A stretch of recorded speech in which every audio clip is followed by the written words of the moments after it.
할렐루야.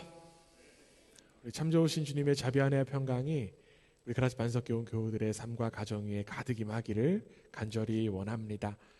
특별히 오늘도 하나님의 부르심으로 인하여 담대하게 예배자로 나온 여러분들을 주님의 이름으로 환영하고 축복합니다. 우리는 지난 주일부터 예배라고 하는 주제로 함께 말씀을 통한 은혜를 나누고 있습니다. 우리는 하나님께 예배드리기 위해서 구원받은 한 사람 한 사람인 줄 믿습니다. 오늘도 우리가 함께 예배함으로 하나님의 구원의 역사가 다시 한 번 더 감사로 고백되는 이 시간 되기를 주님의 이름으로 간절히 원합니다. 사랑하는 교회 여러분, 오늘 우리가 함께 주일을 지켜 예배드릴 수 있는 것은 하나님의 은혜가 있기 때문입니다. 예배드릴 수 있는 자격이 없는 우리 한 사람 한 사람을 하나님께서 친히 부르셨기 때문에 우리는 이 시간 믿음으로 나왔어요. 그렇다면 우리는 지금 여기에서 자신에게 질문할 필요가 있습니다. 내가 지금 예배를 드리고 있다고 해서 정말 나의 신앙은 괜찮은 것일까? 혹시라도 주일을 지켜 예배드리는 것만으로 인하여 내 신앙이 괜찮다고 스스로 위안하고 있는 것만은 아닐까? 여러분, 예배드린다라고 해서 과연 끝일까요? 우리는 오늘 선포되는 이 말씀을 통하여서 우리의 예배와 우리의 신앙을 다시 한 번 더 돌아보는 은혜의 시간이 되기를 간절히 원합니다. 무엇보다 예배의 주인이신 하나님께 합당한 예배가 무엇인지를 말씀을 통하여서 깨닫는 은혜의 시간 되기를 간절히 원합니다. 오늘 우리는 말씀을 통해서 예배드리기를 사모하는 한 사람을 확인할 수 있었습니다. 그 사람이 누구냐면요, 바로 사울 왕이었어요. 이 사울은요, 블레셋과의 전쟁을 치르기에 앞서 번제와 화목제로 제사를 드리기로 결심했습니다. 전쟁을 앞두고 하나님의 뜻을 먼저 묻고 제사를 드리려고 하는 이 사울 왕의 마음이 참 귀하게 느껴지기도 합니다. 그런데 여러분, 문제가 하나 발생합니다. 제사를 주관해야 되는 이 제사장이 오지 않는 거예요. 그 당시 제사장은 사무엘이었는데요, 사무엘이 오지 않는 것입니다. 사무엘이 그 약속된 시간에 도착하지 않자 백성들은요, 하나 둘씩 떠나게 되었습니다. 사울은 그 모습을 보면서 하나님께 드리는 제사가 너무나도 필요하고 제사를 더욱더 간절히 원했어요. 더욱더 마음이 조급했습니다. 결국 사울은 어떠한 행동을 했을까요? 사울은요, 자신이 직접 번제와 화목제물을 가지고 제사를 드리게 되었습니다. 사울은 자신이 제사장이 아님에도 불구하고 제사를 드려야 한다는 마음에 앞서서 제사장의 그 역할까지 감당했습니다. 어떻게라도 예배를 드리려고 하는 그 마음의 열심이 느껴지기도 합니다. 그런데 여러분, 이 사울의 제사가 끝나자마자 누가 당도했을까요? 바로 사무엘이 도착했어요. 성경은요, 사무엘이 왜 그 약속된 시간에 늦었는지에 대한 이야기를 언급하지 않습니다. 아무래도 성경의 관심은 사무엘의 늦음에 있는 것이 아닌 것 같아요. 늦게 온 사무엘은요, 오히려 사울을 향하여서 꾸짖으며 질문했습니다. 어찌하여 이런 일을 하셨습니까? 당신은 어찌하여 이런 일을 했습니까? 이 사무엘의 책망에 사울은 당당하게 이렇게 대답합니다. 오늘 우리가 함께 읽은 말씀의 11절, 12절 말씀인데요, 우리 다시 한 번 더 한 목소리로 함께 읽습니다. 시작. 사무엘이 이르되 왕이 행하신 것이 무엇이냐 하니 사울이 이르되 백성은 내게 흩어지고 당신은 정한 날에 안에 오지 아니하고 블레셋 사람은 믹마스에 모였음을 내가 보았으므로 이에 내가 이르기를 블레셋 사람들이 나를 치러 길갈로 내려오겠거늘 내가 여호와께 은혜를 간구하지 못하였다 하고 부득이하여 번제를 드렸나이다 하니라.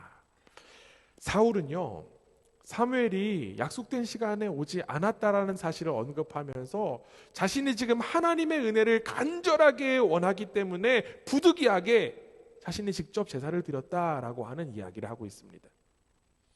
이 사울의 대답을 통해 참 사울이 예배를 향한 간절한 마음이 있구나라고 생각해 볼 수도 있어요. 어쩌면 제사를 통한 하나님의 은혜를 그가 믿었기 때문에 이러한 행동을 했구나라고 생각해 볼 수도 있습니다. 그런데 여러분, 이 사울의 대답에 대해서 사무엘의 이야기는요 전혀 다릅니다. 어떤 이야기로 지금 사무엘이 이야기할까요? 오늘 본문 13절에 이렇게 되어 있어요. 함께 있습니다. 시작. 사무엘이 사울에게 이르되 왕이 망령되이 행하였도다. 하나님 여호와께서 왕에게 내리신 명령을 지키지 아니하였도다. 그리 아니하였더라면 여호와께서 이스라엘 위에 왕의 나라를 영원히 세우셨을 이거늘. 사무엘은요 지금 사울을 향해 해서는 안 될 일을 했다라고 지금 강력하게 이야기했습니다. 하나님께서 명하신 것을 지키지 않았다라고 하는 거예요. 그리고 더 나아가서 이 사무엘은 이러한 사울의 행동으로 인하여서 이제 이스라엘의 수명이 길지 않을 것이고 또 사울도 마찬가지로 될 것이다 라고 하는 이야기를 합니다. 결국 이 사울의 예배는 하나님께서 받으시지 않는 예배였다라고 하는 거예요. 예배를 드리기는 했지만, 그리고 그 예배를 향한 간절한 마음도 있었지만 그 예배는 오히려 하나님의 말씀을 어긴 모습에 불과했습니다. 예배를 드렸지만 하나님께 합당하지 않은 예배를 드린 이 사울의 결과 비참할 뿐이에요. 우리는 여기서 우리의 예배를 한번 돌아보기 원합니다. 나는 과연 하나님께 합당한 예배자인가? 나의 예배는 하나님께서 원하시는 예배인가? 예배를 통한 하나님의 은혜를 내가 지금 간절히 구하고 있으니까 나는 지금 괜찮은 예배를 드리고 있는 것일까요? 이번에는요 우리가 함께 또 말씀을 좀 살펴보려고 하는데, 사울의 대척점에 있었던 누구에 대한 이야기를 살펴보려고 하냐면요, 누굴까요? 다윗에 대한 이야기를 함께 살펴보려고 합니다. 사울 왕에 이어서 다윗이 이스라엘 왕이 되었어요. 다윗이 이스라엘을 통일하였는데 내부적으로 남과 북이 하나가 되지 못하는 그런 상황 가운데 있었습니다. 그렇기 때문에 이 다윗은요 이 이스라엘이 하나됨을 신앙으로 극복하고자 했습니다. 이를 위해서 다윗은 언약궤를 자신이 통치하는 다윗성에 가져오려고 결심했습니다. 왜냐하면 하나님의 언약궤는 하나님의 임재와 하나님의 다스림을 나타내기 때문에 그렇습니다. 다윗은 언약궤를 모셔오는 일에 인간이 할 수 있는 정말 모든 방법을 다 동원했어요. 언약궤를 위해서 새 수레를 만들고요, 언약궤를 새 수레에 실었을 뿐만 아니라 다윗이 그 일을 직접 참여했습니다. 그리고 3만 명의 사람들도 모았어요. 새 수레를 끌고 온 백성들과 함께 그 일을 감당해 나갔습니다. 그뿐만이 아니에요. 악대가 동원되어서 악기 연주까지 했습니다. 아주 성대하고 멋진 그러한 행차를 만들었습니다. 다윗은 하나님의 임재를 위한, 하나님의 통치를 위한 최상의 조건을 만들어 놓은 거예요. 그런데 갑자기 문제가 발생합니다. 어떤 문제가 발생하냐면요, 소가 날뛰기 시작하는 거예요. 수레를 이끄는 그 소들이 날뛰기 시작합니다. 소가 날뛰자 언약궤가 수레에서 떨어지려고 합니다. 그 순간 고핫 자손 가운데 한 명인 우사라고 하는 사람이 손을 내밀어 그 하나님의 언약궤를 붙잡습니다. 얼마나 다행입니까? 우사는 신속하게 움직여서 떨어지려고 하는 이 언약궤를 손으로 지켰어요.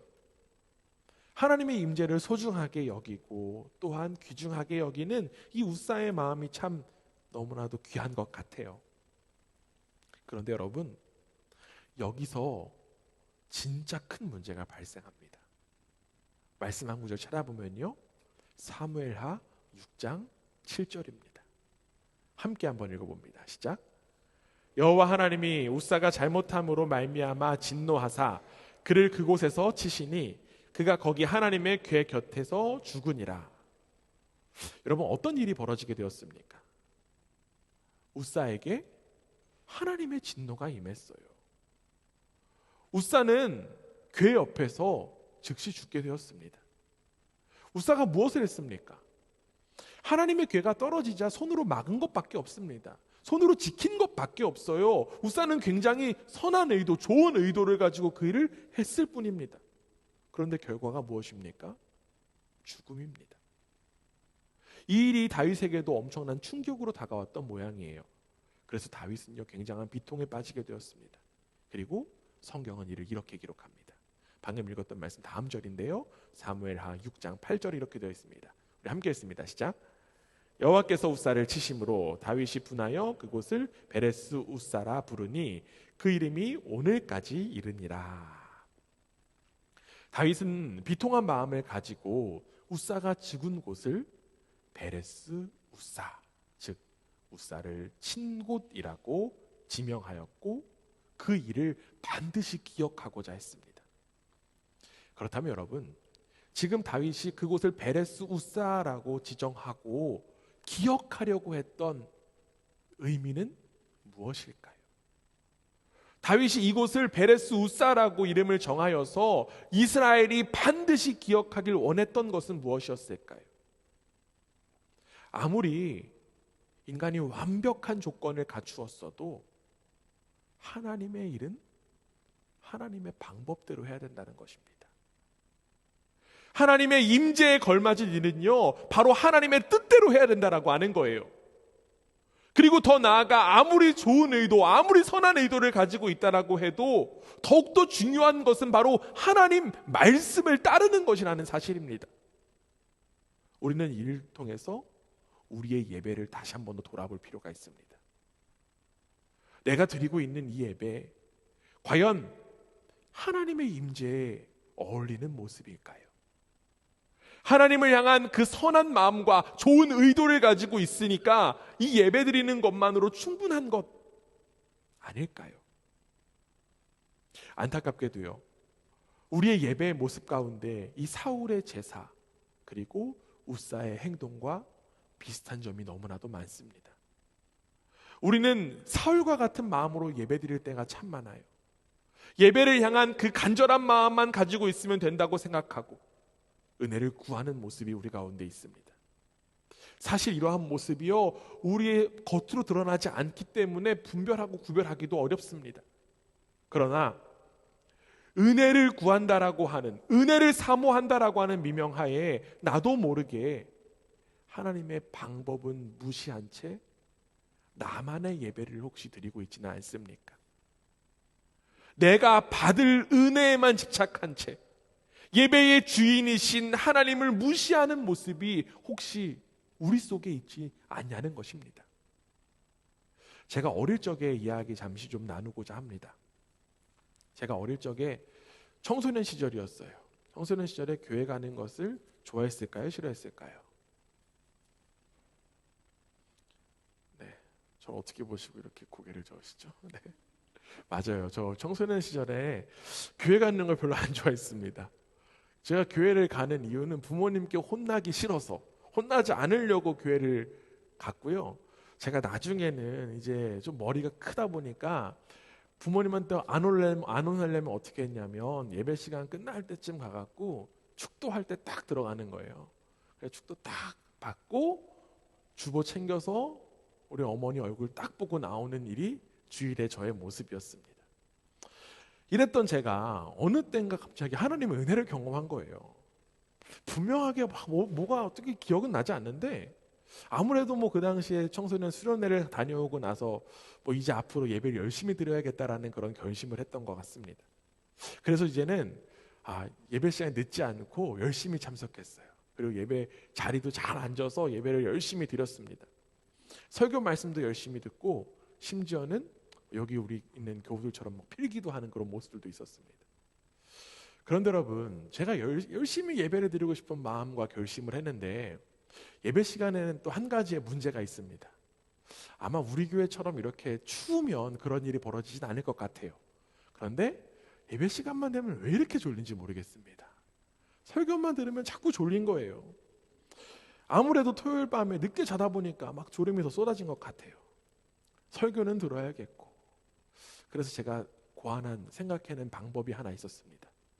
그게 뭐냐면요, 설교 전에 잠을 자야겠다라는 생각을 했어요. 그날따라 장로님들의 기도가 길면요, 얼마나 꿀잠을 잘 수 있는지요. 그 시간에 잠을 딱 자고 일어나면 설교에 더욱더 집중할 수 있는 그런 시간이 되었습니다. 그래서 내가 설교 잘 들으니까 나 예배 참 잘 드린 것 같아 라는 그러한 생각도 하게 되었어요. 그런데 여러분, 이러한 저의 옛 모습이 사울과 비슷한 모습이 아닐까라는 그런 생각을 해봅니다. 예배를 통해서 내가 받을 은혜에만 집중하다 보니, 내가 받을 은혜만 추구하다 보니 예배의 주인이신 하나님을 전혀 고려하지 않는 모습, 그 모습이 우리 가운데, 그리고 저 가운데 발견할 수 있어요. 예배의 영어 단어 무엇일까요? 예배를 영어로 표현할 때 worship service라고 표현합니다. 그런데 이 서비스, 받으셔야 되는 분이 하나님이신데도 불구하고 이 서비스를 내가 받는 것에만 집중하는 모습이 바로 저의 모습이었고 또 사울의 모습이었던 것입니다. 그뿐만이 아닙니다. 우리 속에는요, 이 다윗과 같은 예배의 모습 또는 우사와 같은 예배의 모습도 있습니다. 다윗처럼요, 완벽한 조건을 갖추고 하나님의 임재를 맞이하면 된다고 여기는 모습이 있어요. 예배를 준비하다 보면요, 하나님께 드리는 것이니까 가장 최선의 것으로, 최상의 것으로 드리고 싶은 귀한 마음이 있습니다. 아마 여기 교회에 오시는 분들 대부분 비슷한 마음이실 거예요. 평소에는 잘 씻지도 않다가 주일 아침 되면 또 이렇게 목욕 재개하시는 모습들이 있으시잖아요. 네, 아닌 척하지 마세요. 네. 얼마나 또 귀합니까? 또 옷장 속에서 가장 귀하고 예쁜 옷들 챙겨 입고, 교회 추운데 이거 입어도 되려나라는 그런 생각도 합니다. 정성껏 예배를 드리고자 하는 모습이 우리의 마음 가운데, 우리 삶 가운데 있어요. 특별히 우리 교회에 크나큰 또 특징 가운데 하나가 음악을 전공하는 분들이 많다는 것입니다. 그래서 하나님께 찬양을 통해서 영광 돌리는 그런 자리가 많은데, 이 자리 가운데 늘 고민의 지점이 있어요. 하나님께 최고의 것을 돌려드린다라는 그러한 마음을 갖다 보니까 어떠한 또 생각이 될까요? 완벽해야 된다라는 강박에 쌓이게 됩니다. 사람에게 들려주는 연주도 완벽하게 하기 위해서 노력하는데, 하나님 앞에서는 더욱더 완벽하게 하고 싶은 그 마음이 참 귀하고 소중합니다. 그런데 문제는요, 그게 내 마음대로 됩니까? 안 돼요. 내가 열심히 완벽하게 한다고 해도 우리가 완벽하지 못하기 때문에 완벽할 수가 없습니다. 그러다 보니까 자꾸만 욕심이 들어가요. 함께하는 옆에 있는 교우들도 신경 쓰입니다. 어느덧 하나님의 임재에 어울리는 조건을 내가 만들고 있는 거예요. 하나님의 마음, 하나님의 방법은 어디에 있는지도 전혀 모른 채 내 기준이 더욱더 중요해 버린 것입니다. 물론 이 이야기는 우리 교회 이야기가 아닙니다. 네, 오해하지 마시기 바랍니다. 우리 교회가 이제 로페카 찬양대회가 처음 시작하면서 지휘자님 그리고 몇몇 분들한테 또 이런 이야기들을 나눴던 적이 있어요. 완벽하게 찬양하는 것보다 더욱 중요한 것이 하나님의 마음 품고 찬양했으면 좋겠다라는 그러한 이야기 전했습니다. 들으신 분들 아마 있을 텐데 기억 안 나시는 표정이신 것 같아요. 아마도 이러한 마음과 의미로 또 로페카 찬양대, 로페카 하나님의 위로를 전하는 또 그러한 찬양대가 된 줄 믿습니다. 하나님을 찬양하는데 완벽한 조건을 갖추는 것도 중요하지만 진정 중요한 것은 하나님께서 받으시는 찬양을 한다라고 하는 것이 중요합니다. 이는 찬양대, 찬양팀에게만 해당하는 이야기가 아닙니다. 예배자로 부르심을 받은 우리 모두에게 해당하는 이야기입니다. 다윗이 아무리 완벽하게 하나님의 임재를 준비했어도 하나님의 방법을 따르지 않았을 때 언약궤는 더 이상 나아갈 수가 없었어요. 우사가 아무리 선한 의도를 가지고 있었더라도 하나님의 말씀대로 지키지 않았을 때 하나님의 진노가 임할 뿐이었습니다. 결국 중요한 것은요, 하나님께 합당한 예배를 드리는 것입니다. 하나님의 말씀에 알맞는 예배를 드리는 것이 바로 우리의 예배의 자세라고 하는 것입니다. 그래서 성경은요, 이러한 이야기를 전합니다. 사무엘상 15장 22절인데요. 우리 앞에 화면 보고 함께 읽습니다. 시작. 사무엘이 이르되 여호와께서 번제와 다른 제사를 그의 목소리를 청종하는 것을 좋아하심 같이 좋아하시겠나이까? 순종이 제사보다 낫고 듣는 것이 순양의 기름보다 나으니. 사랑하는 교회 여러분, 순종이 제사보다 나은 줄 믿습니다. 그렇게 우리가 드리는 이 예배가 하나님께 순종한 그 합당한 예배가 되기를 간절히 원합니다. 특별히 하나님께서 기뻐 받으시는 그 순종의 고백을 드리는 우리 찬양팀 루아흐 더 워십 그리고 로페카 찬양대가 되기를 주님의 이름으로 축원합니다. 결국 우리에게 필요한 것은요, 하나님께서 받으시는 예배가 되어야 된다라고 하는 거예요. 그리고 그러기 위해서 우리는 하나님께서 원하시는 하나님의 합당한 예배의 방식이 무엇인가를 알아야만 합니다. 그렇다면 여러분, 하나님께 합당한 예배는 어떤 예배일까요? 하나님께서 원하시는 하나님의 그 뜻은 무엇일까요? 하나님이 원하시는 것, 하나님의 뜻에 대해서 가장 잘 아는 분이 계십니다. 그분이 누구일까요? 예수님입니다. 이 땅 가운데 오신 예수님이에요. 예수님은요, 하나님의 그 마음, 하나님의 생각, 하나님의 뜻을 이 땅 가운데 나타내 주셨어요. 그래서 우리는 예수님의 말씀에, 이 질문에 대한 대답에 귀를 기울여 볼 수 있습니다. 그리고 그 대답이 바로 오늘 우리가 함께 읽은 말씀이에요. 마가복음 12장 29절에서 30절 말씀입니다. 우리 다시 한 번 더 우리 한 목소리로 함께 읽습니다. 시작.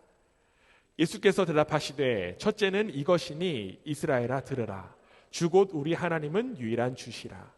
내 마음을 다하고 목숨을 다하고 뜻을 다하고 힘을 다하여 주 너의 하나님을 사랑하라 하신 것이요. 할렐루야.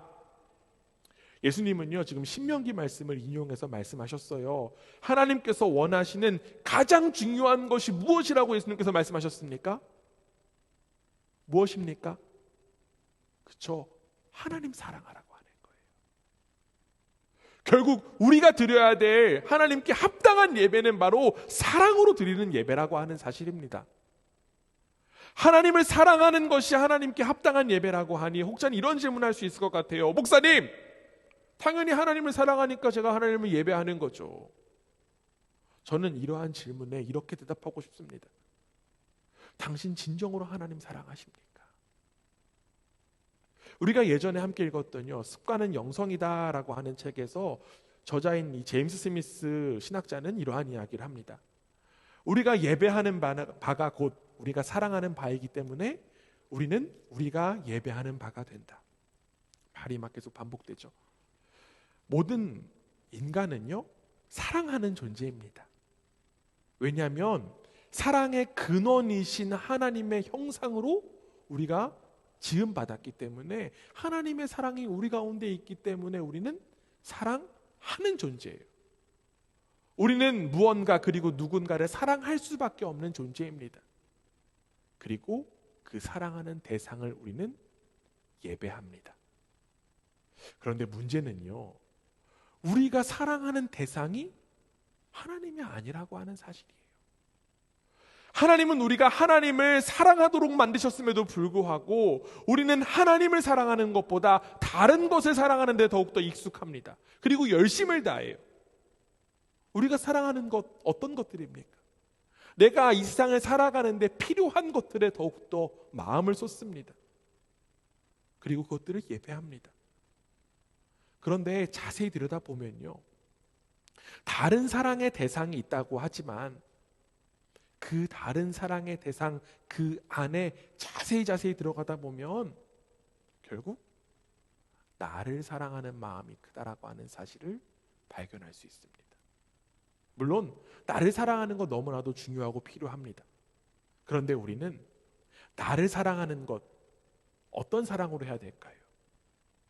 그렇죠. 하나님께서 나를 사랑한 그 사랑, 하나님의 사랑으로 나를 사랑해야 합니다. 우리가 잘 아는 말씀 요한일서 4장 19절 이렇게 되어 있습니다. 함께 읽습니다. 시작. 우리가 사랑함은 그가 먼저 우리를 사랑하셨습니다. 하나님께서 우리를 먼저 사랑하셨기 때문에 우리 속에 사랑이 있는 거예요. 그리고 우리는 그 사랑으로 내 자신을 사랑할 수 있는 것입니다. 여러분, 앞서 이야기한 사울의 예배는 어땠습니까? 사울은 하나님께 드리는 그 제사에 대한 간절한 열망이 있었고요, 하나님의 은혜를 구하는 마음으로 제사를 드렸습니다. 그런데 그 안에 사실 목적이 무엇이었습니까? 하나님의 임재가 목적이었습니까? 아니었습니다. 그는 자신의 승리와 이스라엘의 번영을 위한 제사를 드릴 뿐이었어요. 그는 제사가 목적이 아니라 수단이었던 것입니다. 그는 예배가 목적이 아니라 수단이었던 거예요. 이처럼 하나님을 사랑하기보다 자신을 사랑하는 데 앞장선 이들도 예배 드립니다. 그런데 여러분, 하나님께서 그 예배를 받지 않으신다라고 지금 이야기합니다. 하나님을 사랑하는 합당한 예배가 아니기 때문에 그렇습니다. 그렇기 때문에 우리에게 가장 중요한 것은요, 바로 하나님 사랑하는 것입니다. 우리가 잘 아는 말씀 가운데요, 부활하신 예수님과 베드로가 만나는 장면이 있습니다. 그 장면에서 예수님은요, 베드로에게 이렇게 질문하십니다. 요한복음 21장 17절인데요, 우리 함께 읽습니다. 시작. 세 번째 이르시되 요한의 아들 시몬아, 내가 나를 사랑하느냐 하시니 주께서 세 번째 내가 나를 사랑하느냐 하심으로 베드로가 근심하여 이르되 주님 모든 것을 아시오매 내가 주님을 사랑하는 줄을 주님께서 아시나이다. 예수께서 이르시되 내 양을 먹이라. 아멘. 예수님은요, 베드로를 향해서 세 번이나 물으셨습니다. 뭐라고 물으셨습니까? 네가 나를 사랑하느냐? 네가 나를 사랑하느냐? 사실 베드로는요, 예수님을 부인하고 도망갔던 사람이었습니다. 그렇기 때문에 예수님은요, 베드로를 향해서 이렇게 말하실 수도 있습니다. 너 왜 그랬니? 너 어쩜 그럴 수가 있니? 나한테 사과할래? 나한테 용서를 구할래? 이런 말씀 하실 수도 있을 것 같아요. 그런데 예수님은요, 오히려 베드로를 향해서 뭐라고 말씀하셨습니까? 네가 나를 사랑하느냐? 왜 그랬을까요? 예수님은 왜 그 질문만 하셨던 것일까요? 바로 사랑만이 베드로를 회복시킬 수 있기 때문입니다. 우리의 삶에도요, 엎지는 물과 같이 이제 회생하기 힘든 어려운 상황이 닥칠 때가 있습니다. 주님 주시는 말씀에 순종하지 못하고 어긋날 때도 우리 가운데 있습니다.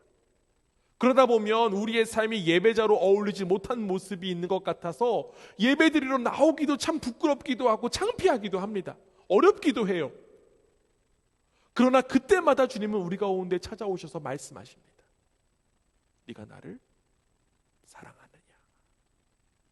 우리에게 사랑의 기회를 주시는 거예요. 다시금 주님을 사랑할 수 있도록 주님은 우리를 부르고 계십니다.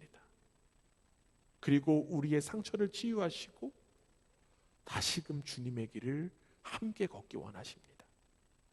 결국 우리에게 필요한 것은 주님의 사랑을 받고 그 사랑으로 주님을 사랑하는 것입니다. 즉 예수 그리스도를 통한 하나님의 무조건적인 사랑을 받고 주님을 사랑하는 것이 바로 하나님께 합당한 예배라고 하는 사실입니다. 로렌스 형제의 하나님의 임재 연습이라고 하는 책에는 이러한 내용이 담겨 있습니다. 하나님과 친해진 뒤에야 그 사람을 사랑할 수 있습니다. 어떤 사람과 친해진 뒤에야 그 사람을 사랑할 수 있습니다. 그리고 어떤 사람과 친해지려면 그 사람을 자주 생각해야 합니다. 제가 잘못 읽었죠? 거기 하나님이 딱 들어가면 될 텐데. 하나님을 사랑하려면 하나님을 자주 생각해야 돼요.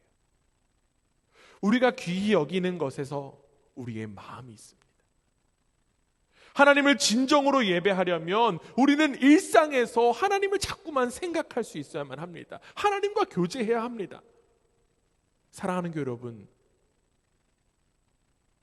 우리 함께 주님을 사랑해 보지 않으시겠습니까?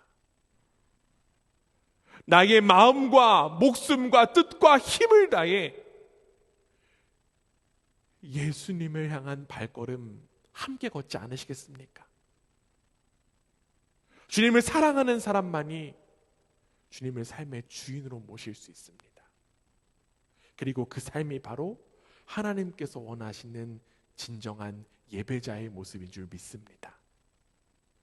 이렇게 우리에게 예수 그리스도를 통한 하나님의 사랑으로 사랑의 예배를 드릴 수 있는 자격이 주어졌어요. 사랑으로 예배를 드리면서 하나님의 사랑을 느끼고 누리면서 하는 것 정말 너무나도 감사합니다. 그것이 가장 큰 축복이고 또한 감사해요. 그런데 여러분, 하나님은요, 우리가 단지 하나님의 사랑을 느끼고 아는 것에서 그치는 것을 원치 않으십니다. 하나님은 하나님을 사랑함으로 예배드리는 이들을 향해 놀라운 축복을 더해 주세요. 앞서 이야기한 다윗의 이야기로 한번 돌아가 볼게요. 다윗과 우사의 이야기로 돌아가 보면요, 우사의 죽음으로 인하여 언약궤가 다윗성으로 들어가지 못했습니다. 언약궤가 오베데돔의 집에 잠시 머물고 있었는데 다윗은 다시금 언약궤를 성으로 옮기고자 시도했습니다. 그런데 그 시도가요, 이전의 시도와는 달랐어요. 더 이상 언약궤를 자신의 방법대로, 자신이 생각하는 완벽한 조건에 따라서 움직이려고 하지 않았습니다. 다윗은 자신의 조건이 아닌 누구의 말씀대로? 하나님의 말씀대로 언약궤를 옮기고자 했습니다. 그래서 언약궤를 수레로 옮기지 않았어요. 하나님께서 레위인 중에 고핫 자손이 언약궤를 양쪽 고리에 꿰어 메고 옮기게 하셨다라고 하는 그 말씀을 지켜서 레위인들이 직접 어깨에 메어서 언약궤를 옮기게 했습니다. 먼저 다윗은요, 이 레위인들이 6걸음을 먼저 걷게 했습니다. 6걸음 딱 걷고 나니까 별 이상이 없는 것을 확인했어요.